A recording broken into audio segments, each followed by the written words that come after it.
but with Dan Enos now and Manny Diaz, and it seems like that they are really skewing younger down there in Miami, and trying to rebuild on the tradition that they had in the 80s as quarterback U. That they're trying to do that. Of course, Diaz also a defensive coordinator, and I did think that the Enos departure to Miami was quite telling. And, we talked a little bit about Alabama and so many of their assistant coaches leaving and what that means. I think that Nick Saban, it's coming to be the beginning of the end for him. I think a lot of these moves that he's made over the years, being very, very restrictive on, say, my offensive and defensive coordinators can't talk to the media. Well, how would an Enos grow without past head coaching experience and learn to deal with the media, which would help him get a head coaching job eventually, if he's not allowed to talk to him? This is a thing with Jeremy Pruitt in Tennessee that I do not agree with, and I think will ultimately hold the Volunteers back from getting riches. I don't think Tennessee is going to be able to out-Alabama, but I do think that they could use innovative methods like paying the players, which they may have done in the past, but under the table, you know how that goes, okay. I guess, not Auburn a little more recently, huh? Never really been proven that, regardless. It's not SMU, right? Okay. It's an allegation.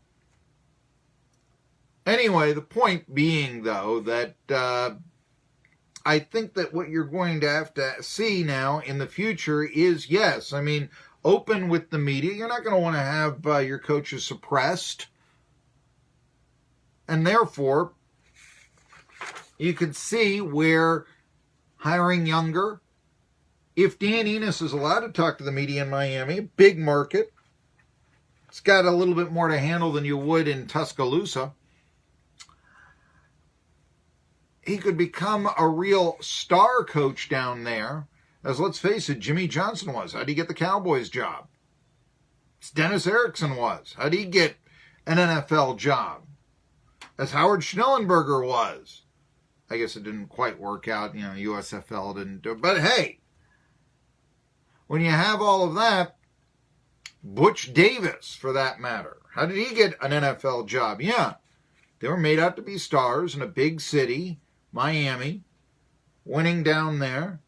And it's a real avenue that you might not have when your mouth is suppressed by your head coach, thinking we don't want any of those pesky media around, especially when around here they work sometimes as an extension of the public relations department, sadly.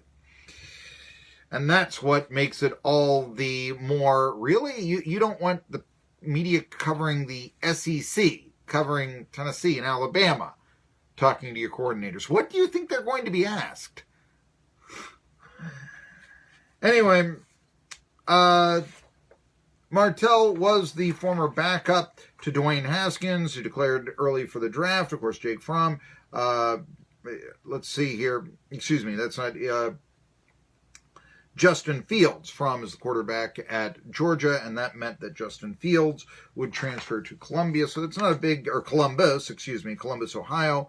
So it's not a big surprise that Martell, the former Buckeyes backup, transfers, but he transfers to Miami. By the way, where does that leave Jalen Hurts? He was supposed to transfer to Miami, right? He's going to follow Dan Enos, Manny Diaz. Does that change things? Did they actually say they'd rather have Tate Martell than Jalen Hurts? Does that help Maryland's cause in landing Hurts? We'll find out. By the way, he is not the only quarterback, big-name quarterback, that is transferring. Brandon Wimbush, a lot of people thought he might go to Penn State, but instead, the former Notre Dame quarterback is going to be a Central Florida Golden Knight. Coup for the Golden Knights, but let's face it, also... he's going to a place that many think might be quarterback U. He's going to play for Josh Heupel.